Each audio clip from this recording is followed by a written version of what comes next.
My journey as a first time entrepreneur to a serial entrepreneur inspired me to become an angel investor to give back to the society by investing in young budding startups. In past few years, I've invested in over 40 plus startups and there are a lot of learnings that I've learned from them.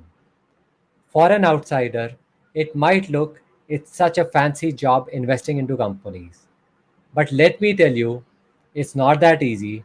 There are so many learnings, there's so many things that you need to be aware of. Today, I am going to share all my experiences that I have gathered after investing in so many startups.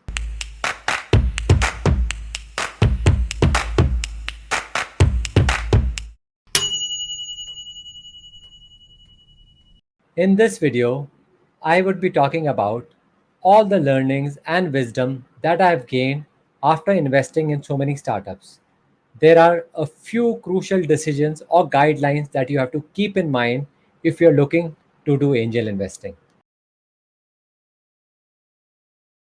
Often people would come and ask me, so Vivek, how much money do you think we should be investing in startups? My answer is very simple.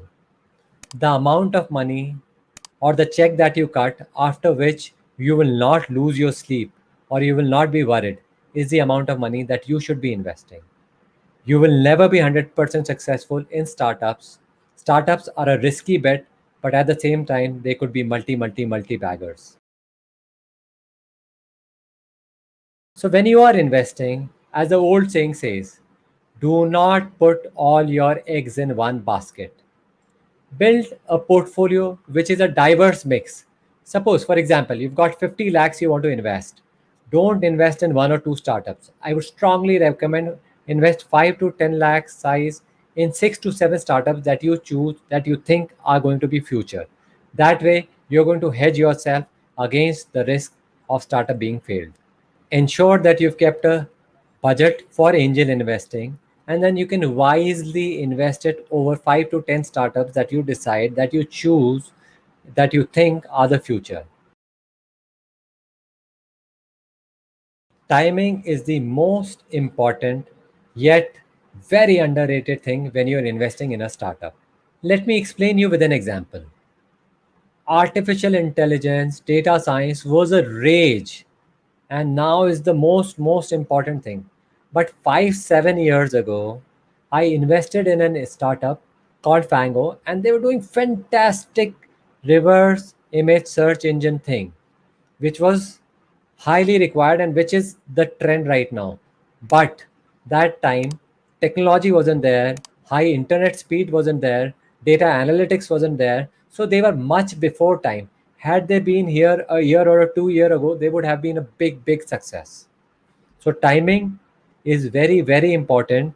You have to be at the right place, right time, right moment to be very successful.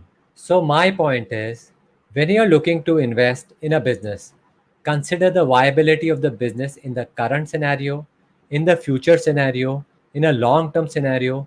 See when will it eventually be profitable or will it never be profitable. You have to consider all these scenarios before you make an investment. Finalizing an investment made on the face value of the founder is the most basic mistake that investors do. I have done it and I have suffered from it. Founders on the face sometimes are great, they have great ideas, but their execution at times is very poor, or they might not be 100% saying what they are actually.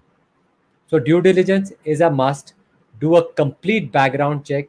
Get someone really professional to do the due diligence for you, and then you can decide to invest. So don't just go on the face value.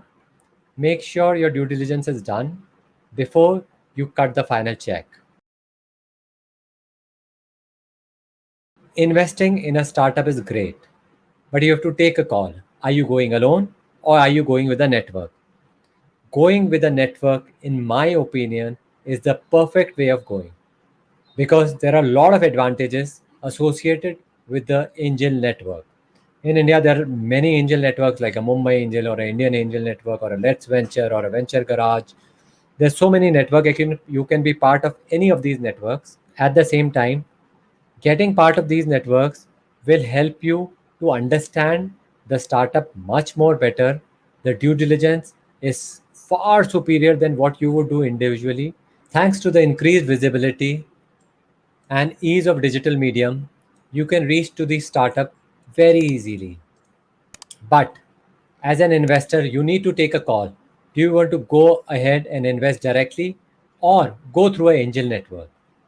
My advice to the starting investors is always choose an angel network because there are various advantages of going through a network. Let me talk about a few advantages that you get when you're going through a network. First of all, there are a bunch of people and all of them have a different perspective. You get to know so many perspective about the same problem. Secondly, as a group, you have a much more power in negotiating terms with the startup. Thirdly, as an individual, you will never be able to do due diligence, or the due diligence done by an angel network is far superior than what you would do individually. Apart from these, there are many other advantages. So I strongly recommend going through an angel network. In India, there's so many angel networks like Mumbai Angels, India Angel Network, then there is Venture Garage, Let's Venture. You can choose any. They all have good deals and they all have curated deals for you. While doing due diligence, take your own sweet time, ensure that you have checked everything correctly and minutely, and that's when you decide whether you want to invest or not to invest. But once you have made a decision to invest, don't delay cutting the check because it actually hurts the founder and the investor both. Founder because he's got a commitment and then he starts working towards the money that's going to flow into his bank. And as an investor, when you always keep yourself in two minds, it's very difficult to take a final decision. So once you've taken a decision, be ready to be part of the journey of startup. This is something that I've seen with a lot of investors. Once they hear the idea, they are in awe of it. They don't know what to do, but they want to just be committed, and sometimes they overcommit. So, as an investor, you should always ensure that you have a budget in place, as I mentioned before. And once you have a budget in place, you can easily allot the budget to the startup that you want to invest in. That's how you will stop yourself from overcommitting or being undercommitted to a startup. So, no matter however much you are tempted to invest in that startup, ensure that you think wisely before you take a decision and you are working within your budget.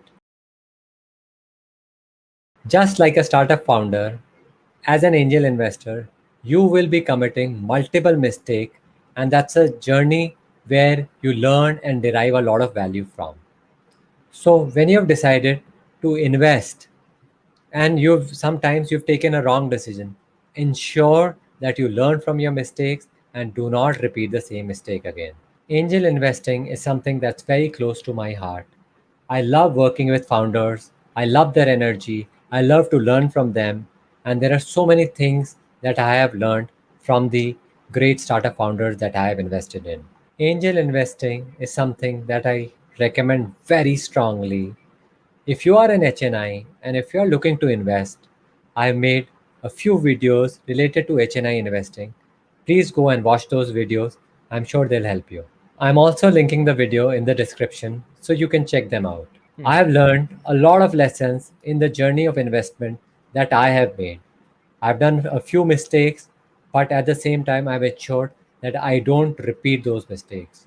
I hope today's video will give you an insight into an angel investor's mind, and after this, you will be able to make your decisions for angel investing in a much better way. I hope you enjoyed today's video. If there are any learnings that you would like to share, please put it in the comment section below. Also, please like the video and subscribe to my channel.